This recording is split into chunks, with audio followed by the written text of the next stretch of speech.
정희 씨 이제 그만 나오시는 게 어때요? 산악회 회장 부인의 차가운 목소리가 등산로 입구에 울려 퍼졌습니다. 그 순간 53세 윤정희는 자신이 무슨 잘못을 했는지 곰곰이 생각해 봤습니다.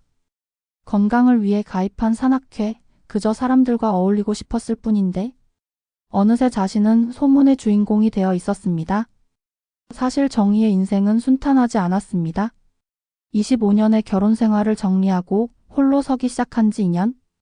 처음엔 자유로웠습니다. 남편 눈치 보지 않고 시댁 행사에 쫓기지 않아도 되는 날들. 하지만 시간이 지날수록 찾아온 건 자유가 아니라 고독이었습니다. 딸아이는 결혼해서 부산에 살고 아들은 직장 때문에 서울에서 자취 중입니다. 주말이면 텅 빈 아파트에서 혼자 TV를 보거나 동네 카페에서 시간을 때우곤 했죠. 그렇게 흘러가는 시간들이 무의미하게 느껴질 때쯤 아파트 게시판에서 산악회 모집 공고를 보게 됩니다. 매주 토요일 오전 8시 북한산 등산. 초보자 환영. 건강과 친목을 함께. 망설였습니다. 낯선 사람들 속에 섞이는 게 쉽지 않았으니까요. 하지만 이대로 혼자 늙어가기엔 인생이 아직 길다는 생각이 들었습니다. 그래서 용기를 내어 첫 산행에 나섰죠. 첫날 산악회원들은 생각보다 친절했습니다. 50대에서 60대까지 다양한 연령대의 사람들이 모여 있었고 대부분 퇴직 후 건강관리를 위해 나온 분들이었습니다. 등산로를 오르며 나누는 소소한 대화들이 정희에게는 신선한 활력이 되었습니다. 처음이세요? 천천히 오르시면 돼요. 산은 도망가지 않으니까. 옆에서 걸음을 맞춰주던 사람 56세 이혼남 김태수였습니다. 온화한 미소와 배려 깊은 말투. 첫 만남부터 편안한 느낌을 주는 사람이었죠. 태수는 5년 전 이혼 후 혼자 살고 있다고 했습니다. 자녀들은 모두 독립했고 주말마다 산을 찾으며 외로움을 달랜다고 했죠. 두 사람은 자연스럽게 가까워졌습니다. 비슷한 처지, 비슷한 나이, 그리고 무엇보다 서로의 외로움을 이해하는 사람이 곁에 있다는 것만으로도 위로가 되었습니다. 산행 후 함께 커피를 마시거나 가끔 동네 식당에서 식사를 하기도 했죠. 문제는 그때부터 시작됐습니다. 산악회 회장 부인 박선영. 그녀는 산악회 내에서 실세로 통했습니다. 회장인 남편보다 더 큰 영향력을 행사했고 회원들의 사소한 일까지 간섭하길 좋아했죠. 그런 그녀의 눈에 정희와 태수의 관계가 예사롭지 않게 보였던 겁니다. 쯧쯧, 나이가 몇인데 저렇게 들러붙어 다녀? 처음엔 작은 속삭임이었습니다. 하지만 선영의 말 한마디는 산악회 전체로 퍼져나갔습니다. 동네 아줌마들의 입방아는 눈덩이처럼 불어났고 어느새 정희는 나이도 모르고 남자를 꼬시는 여자로 낙인 찍혔습니다. 들었어요? 정희 씨가 태수 씨한테 완전히 매달린대요. 아니, 이혼하고 나서 완전히 달라졌나 봐요. 남자가 있으면 조용히 만나지. 왜 여기까지 와서 눈에 띄게 행동하는지. 정희는 알고 있었습니다. 자신이 아무 잘못도 하지 않았다는 것을. 그저 같은 시간에 산을 오르고 가끔 대화를 나누고 함께 식사를 했을 뿐입니다. 하지만 세상은 그렇게 보지 않았습니다. 중년 여성의 사랑은 조심스러워야 하고 드러내서는 안 되며 혹시라도 즐거워 보이면 분수를 모른다는 시선을 받아야 했습니다.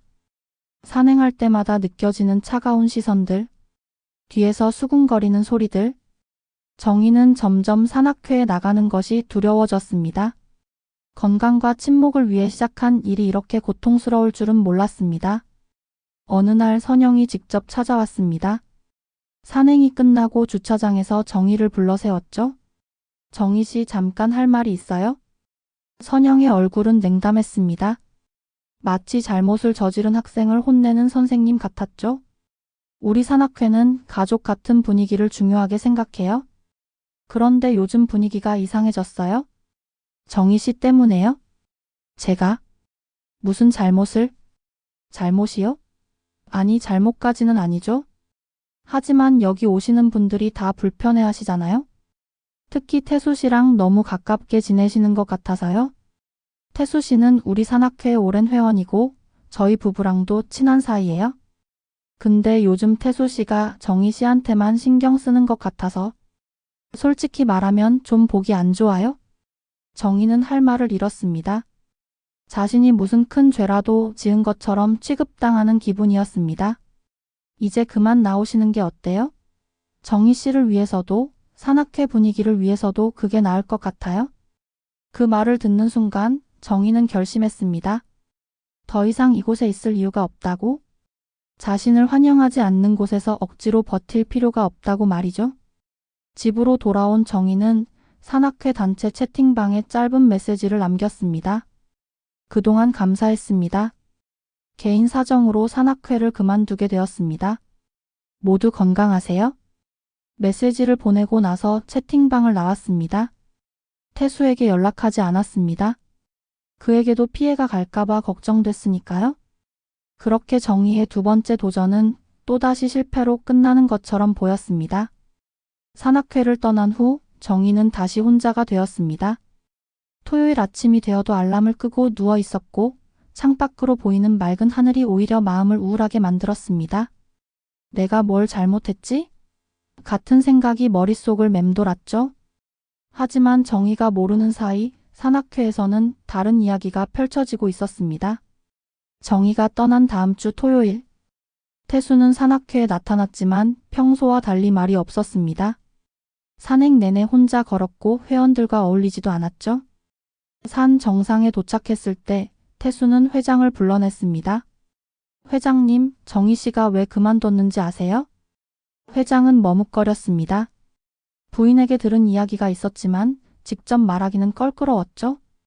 글쎄, 개인 사정이라고 하던데. 개인 사정이요? 아니면 누군가 쫓아낸 건 아니고요? 태수의 목소리에는 분노가 섞여 있었습니다. 사실 태수는 이미 다 알고 있었습니다. 다른 회원에게 들었죠. 선영이 정희를 불러내 이야기했다는 것을, 그리고 산악회를 그만두라고 압박했다는 것을 말이죠. 태수 씨 진정해요. 우리 집사람이 좀 오해가 있었던 것 같은데. 오해요? 두 사람이 대화하고 함께 등산하는 게 뭐가 문제예요? 우리가 무슨 잘못을 했습니까? 주변 회원들이 하나둘 모여들었습니다. 태수는 그들을 향해 말했습니다. 여러분, 솔직히 말씀드리겠습니다. 저는 정희 씨를 좋아합니다. 그게 잘못인가요? 우리 나이에 누군가를 좋아하면 안 되나요? 우리가 누군가에게 피해를 준 적 있나요? 회원들은 조용해졌습니다. 누구도 대답하지 않았죠? 사실 그들도 알고 있었습니다. 정희와 태수가 아무 잘못도 하지 않았다는 것을요. 다만 선영의 눈치를 보느라, 그리고 재미있는 소문거리가 생겨서 함께 떠들어댔을 뿐이었습니다. 앞으로 저도 이 산악회 그만두겠습니다. 사람을 이렇게 취급하는 모임에는 더 이상 함께할 수 없네요. 태수는 그 말을 남기고 산을 내려갔습니다. 그 모습을 보며 몇몇 회원들은 미안함을 느꼈지만 선영은 여전히 자신이 잘못한 게 없다는 표정이었습니다. 뭐야, 저 사람들. 진짜 뭔가 있었나 봐? 선영의 속마음은 복잡했습니다. 사실 그녀가 정희를 질투한 이유는 단순했습니다. 태수가 자신에게도 한때 친절했기 때문이었죠. 산악회 초창기 태수는 회장 부부에게 각별히 잘해줬습니다. 회장을 도와 회원 모집도 하고 산행 코스도 함께 짜고 가끔 식사 자리도 함께 했습니다. 선영은 그 관심이 자신을 향한 호감이라고 착각했습니다. 하지만 태수는 그저 친절한 성격일 뿐이었고 선영에게 특별한 감정 같은 건 없었습니다. 그런데 정희가 나타나면서 태수가 달라졌습니다. 정희에게만큼은 진짜 관심을 보이고 배려하고 웃어주었습니다. 그게 선영에게는 배신처럼 느껴졌습니다. 나한테는 그렇게까지 안 했잖아라는 질투심이 생긴 거죠. 그래서 정희를 위험한 여자로 만들고 소문을 퍼뜨리고 결국 쫓아낸 겁니다.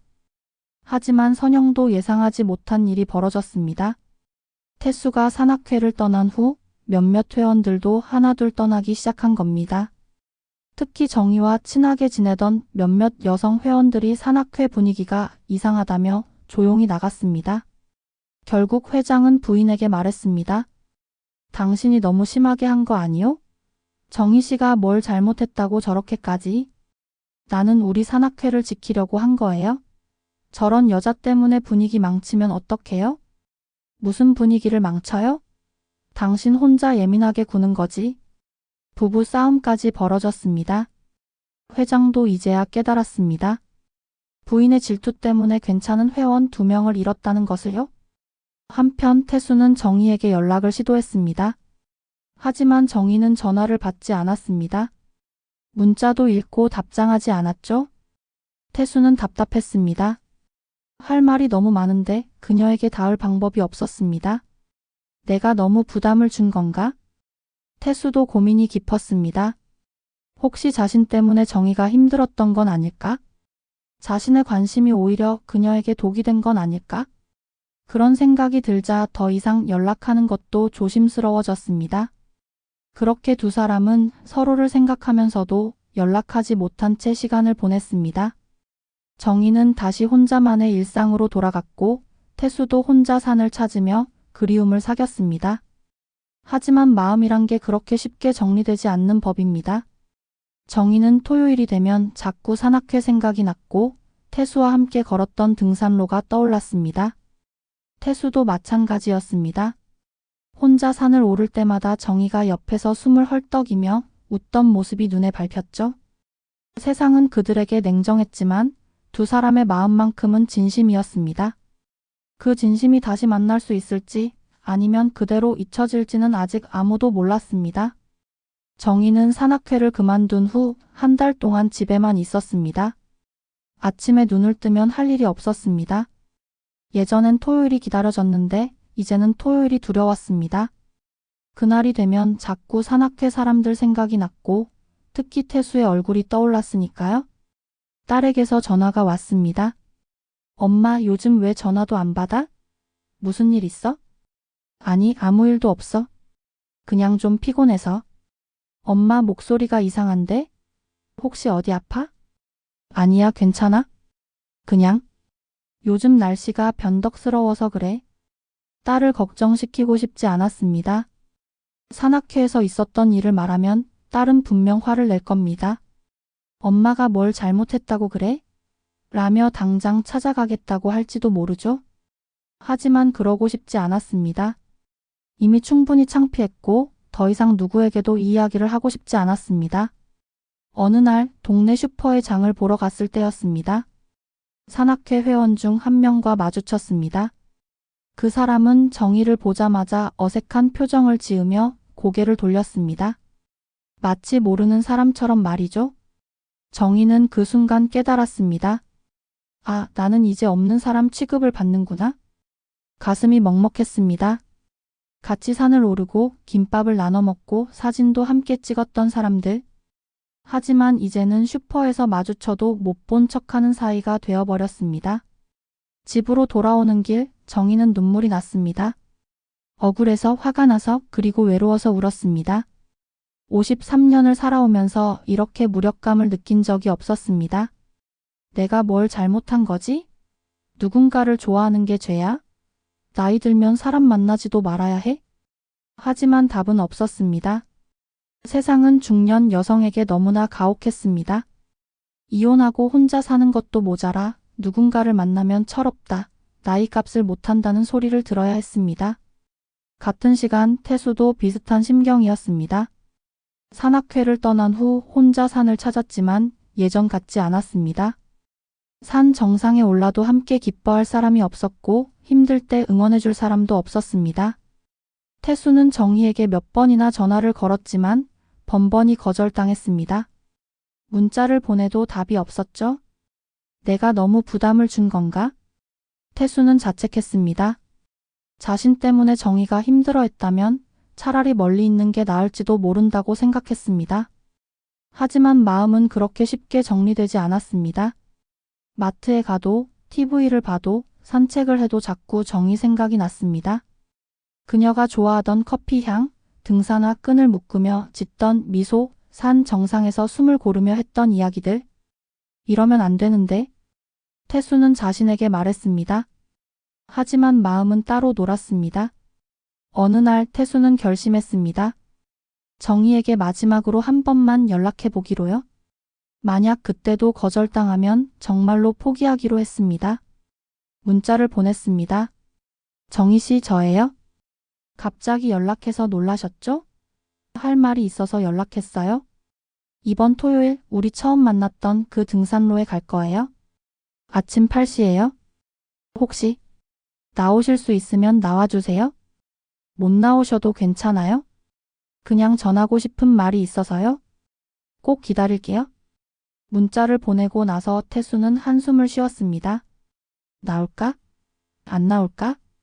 기대 반 걱정 반이었습니다. 정희는 그 문자를 받고 한참을 고민했습니다. 가야 할까 말아야 할까? 만약 간다면 또 상처받을지도 모릅니다. 하지만 가지 않는다면 영원히 후회할 것 같았습니다. 밤새 뒤척이며 고민했습니다. 새벽 5시 결국 정희는 일어나 옷을 입었습니다. 등산복을 꺼내고 등산화 끈을 묶으며 생각했습니다. 한 번만 더 용기를 내보자. 그래도 안 되면 그때는 정말 끝인 거야. 토요일 아침 하늘은 맑았습니다. 정희는 등산로 입구에 도착했습니다. 시계를 보니 7시 50분. 아직 태수는 보이지 않았습니다. 혹시 안 오는 건 아니겠지? 불안한 마음으로 기다리는데 멀리서 익숙한 뒷모습이 보였습니다. 태수였습니다. 그도 일찍 나온 모양이었죠? 두 사람의 눈이 마주쳤습니다. 한 달 만이었습니다. 서로 아무 말도 하지 못하고 그저 서 있었습니다. 어색함과 그리움이 뒤섞인 순간이었죠? 태수가 먼저 입을 열었습니다. 왔네요? 네. 짧은 대답이었지만 그 안에는 많은 감정이 담겨 있었습니다. 두 사람은 말없이 산을 오르기 시작했습니다. 예전처럼 대화가 오가지는 않았지만 침묵이 불편하지는 않았습니다. 서로의 존재만으로도 위로가 되었으니까요. 한참을 걷다가 태수가 먼저 말을 꺼냈습니다. 미안해요. 왜요? 쟤 때문에 정희 씨가 힘들었잖아요. 제가 좀 더 조심했어야 하는데. 정희는 고개를 저었습니다. 아니에요? 태수 씨 잘못이 아니에요? 세상이 우리를 그렇게 본 거죠? 그래도 제가 산악회 사람들한테 확실하게 말했어야 했는데. 정희 씨를 좋아한다고 우리가 뭘 잘못한 게 아니라고? 정희는 걸음을 멈췄습니다. 좋아한다고요? 태수도 걸음을 멈추고 정희를 바라봤습니다. 네. 좋아해요? 처음 만난 날부터요? 정희 씨가 웃을 때, 산을 오르면서 힘들어할 때, 커피 마시면서 이야기할 때, 모든 순간이 좋았어요? 이런 감정이 나이 들어서도 생길 줄 몰랐어요? 정희의 눈가에 눈물이 맺혔습니다. 저도 그랬어요? 태수 씨 만나면 하루가 기다려졌고 같이 있으면 마음이 편했어요? 오랜만에 웃을 수 있었고요? 근데 그게 잘못된 일인 것처럼 느껴졌어요? 사람들 시선 때문에. 태수가 정희의 손을 잡았습니다. 정희 씨, 우리 잘못한 거 하나도 없어요? 누군가를 좋아하는 게 죄가 아니에요? 나이가 들었다고 해서 사랑하면 안 된다는 법은 없어요? 우리에게도 행복할 권리가 있어요? 정희는 고개를 끄덕였습니다. 그동안 쌓였던 억울함과 외로움이 눈물로 쏟아졌습니다. 태수는 조용히 그녀의 등을 두드려 주었습니다. 많이 힘들었죠? 네. 진짜 힘들었어요? 제가 뭘 잘못한 건지, 왜 이렇게 되어야 하는 건지. 이제 괜찮아요? 이제는 남의 시선 신경 쓰지 말아요? 우리 둘만 알면 되는 거예요? 두 사람은 다시 산을 오르기 시작했습니다. 이번에는 손을 잡고 걸었습니다. 누가 보든 말든 상관없었습니다. 더 이상 숨기고 싶지 않았으니까요. 정상에 도착했을 때 태수가 가방에서 뭔가를 꺼냈습니다. 보온병과 종이컵 2개였습니다. 정희 씨가 좋아하는 커피요? 집에서 직접 내려왔어요? 어머. 정희는 감동했습니다. 자신을 위해 이렇게 신경 써준 사람이 얼마나 오랜만인지 몰랐습니다. 결혼 생활 25년 동안 남편은 한 번도 커피를 내려준 적이 없었습니다. 하지만 태수는 달랐습니다. 커피를 마시며 두 사람은 이야기를 나눴습니다. 지난 한 달 동안 무엇을 했는지, 어떤 생각을 했는지, 서로를 얼마나 보고 싶었는지. 사실 저 매일 정희 씨 집 앞을 지나갔어요. 네? 찾아가고 싶었는데 부담될까봐 그냥 지나가기만 했어요. 불이 켜져 있으면 집에 계시네 하고 안심했죠. 정희는 놀라면서도 마음이 따뜻해졌습니다. 저도요? 매일 전화기를 들고 태수 씨 번호를 쳐다봤어요. 전화하고 싶었는데 용기가 안 났어요. 이제는 용기 내요, 우리. 뭐가 두려워요? 이미 이혼도 했고 자식들도 다 컸고 우리 인생인데 우리가 행복하게 살면 되는 거죠. 태수의 말에 정희는 고개를 끄덕였습니다. 그랬습니다. 이제는 자신을 위해 살아야 할 때였습니다. 그런데 태수 씨 아이들은 뭐라고 할까요? 글쎄요. 처음엔 놀라겠죠. 근데 우리 아이들도 다 어른이잖아요. 이해해 줄 거예요. 그리고 설령 반대한다 해도 이건 우리 인생이니까요.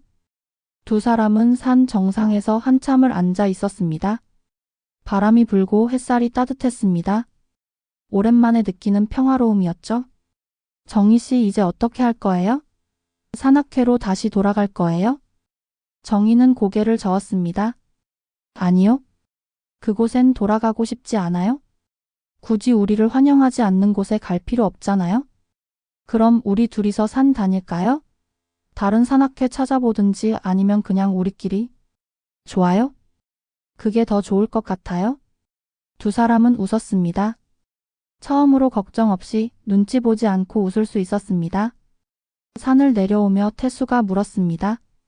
점심 같이 먹을래요? 네, 좋아요. 뭐 먹고 싶어요? 칼국수? 오, 저도 칼국수 좋아하는데. 제가 아는 맛집이 있어요? 거기 가봐요. 두 사람은 손을 잡고 산을 내려왔습니다. 마침 등산로 입구에서 산악회 회원 몇 명과 마주쳤습니다. 그들은 정희와 태수를 보고 놀람표를 지었죠. 하지만 정희는 이제 신경 쓰지 않았습니다. 오히려 당당하게 인사했습니다. 안녕하세요. 회원들은 어색하게 고개를 끄덕였고 정희와 태수는 그들을 지나쳐 걸어갔습니다. 후련하네요. 정희가 말했습니다.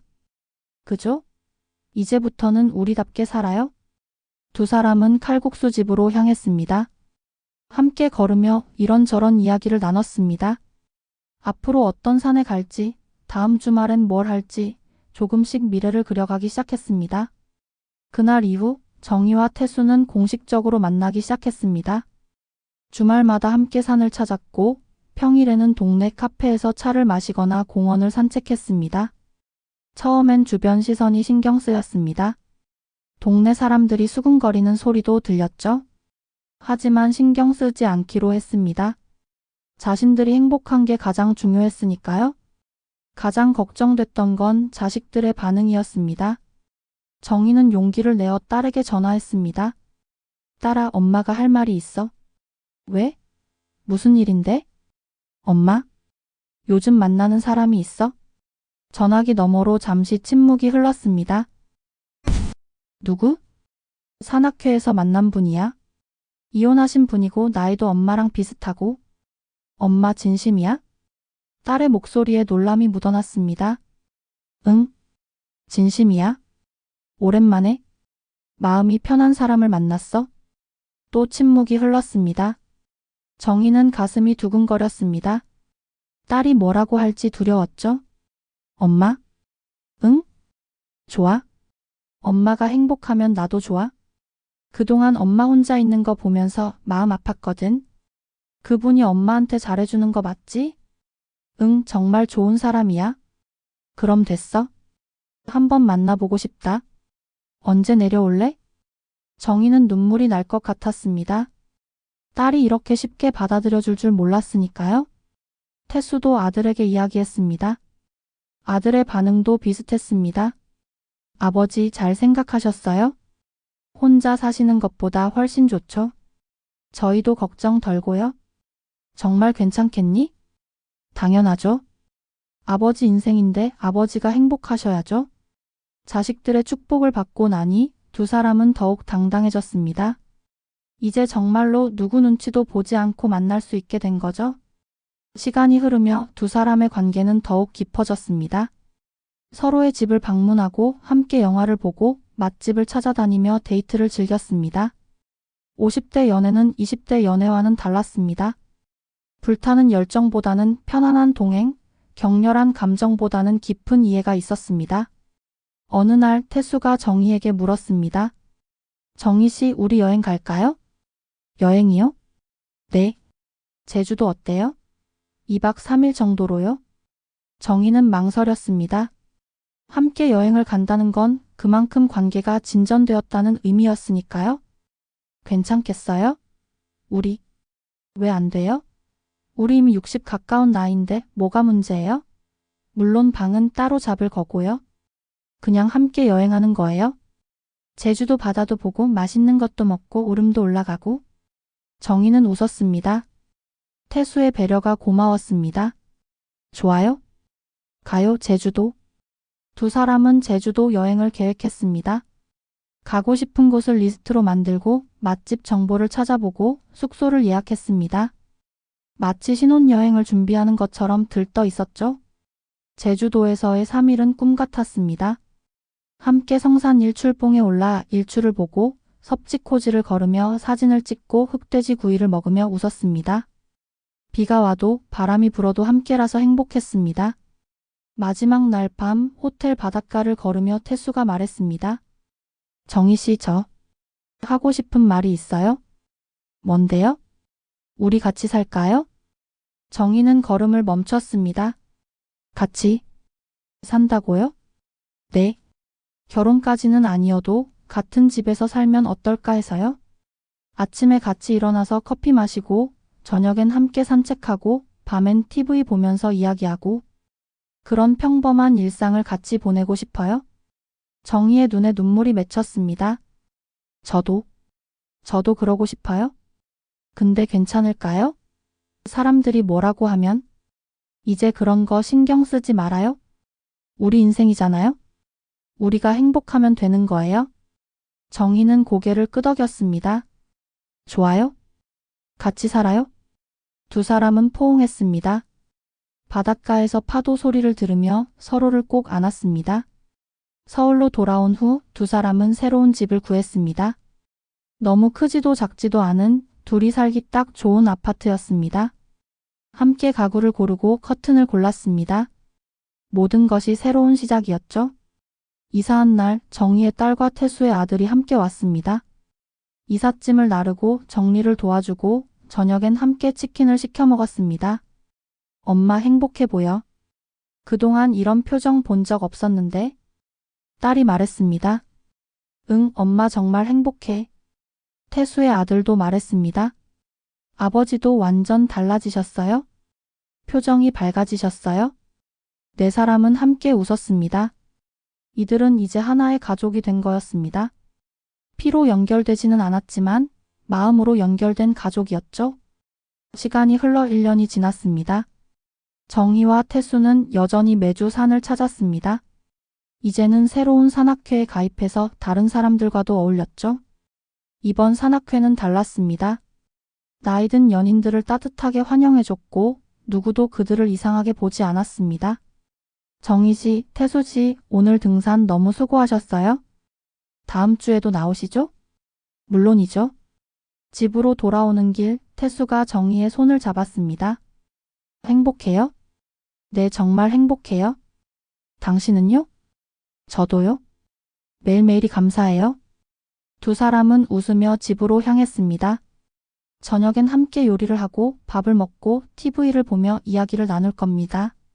그런 평범한 일상이 이들에게는 가장 큰 행복이었습니다. 53세에 찾아온 두 번째 봄. 그것은 화려하지 않았지만 따뜻했습니다. 세상의 시선은 여전히 차갑기도 했지만 두 사람은 이제 신경 쓰지 않았습니다. 자신들이 행복하다는 것, 그것만으로 충분했으니까요. 그날 밤 정희는 일기를 썼습니다. 오늘도 태수 씨와 함께 산을 올랐다. 힘들었지만 행복했다. 53년을 살면서 이렇게 행복한 적이 있었나 싶다. 늦게 찾아온 사랑이지만 그래서 더 소중하다. 앞으로 남은 인생 이 사람과 함께 웃으며 살고 싶다. 나이가 들어도 사랑할 수 있다는 것, 다시 시작할 수 있다는 것을 배웠다. 과거의 나에게 말해주고 싶다. 괜찮아, 당신도 행복해질 수 있어. 조금만 용기를 내봐. 일기를 덮고 불을 끈 정희는 옆방에서 들려오는 태수의 코 고는 소리에 미소 지었습니다. 이제 혼자가 아니라는 것. 누군가와 함께 잠들고 함께 깨어날 수 있다는 것. 그것이 얼마나 큰 축복인지 이제야 알게 되었습니다. 창밖으로 달빛이 들어왔습니다. 고요한 밤, 평화로운 집. 정희는 행복한 미소를 지으며 잠에 들었습니다. 세상은 여전히 중년 여성의 사랑을 쉽게 받아들이지 않을지도 모릅니다. 하지만 정희와 태수는 증명했습니다. 나이가 들어도 사랑할 수 있고 다시 시작할 수 있고 행복해질 수 있다는 것을요. 그들의 두 번째 봄은 그렇게 조용하지만 확실하게 피어났습니다. 여러분, 오늘 이야기는 여기까지입니다. 나이가 들었다고, 이혼했다고, 과거가 있다고 해서 다시 사랑할 수 없는 건 아닙니다. 누구에게나 행복할 권리가 있고 다시 시작할 용기가 있다면 언제든 새로운 봄을 맞을 수 있습니다. 혹시 지금 혼자 계신 분들, 외로움을 느끼는 분들이 계시다면 기억해 주세요. 당신도 충분히 사랑받을 자격이 있고 행복해질 수 있다는 것을요. 오늘 이야기가 여러분에게 작은 위로가 되었기를 바랍니다. 영상이 도움이 되셨다면 좋아요와 구독 부탁드립니다. 다음에 더 좋은 이야기로 찾아뵙겠습니다.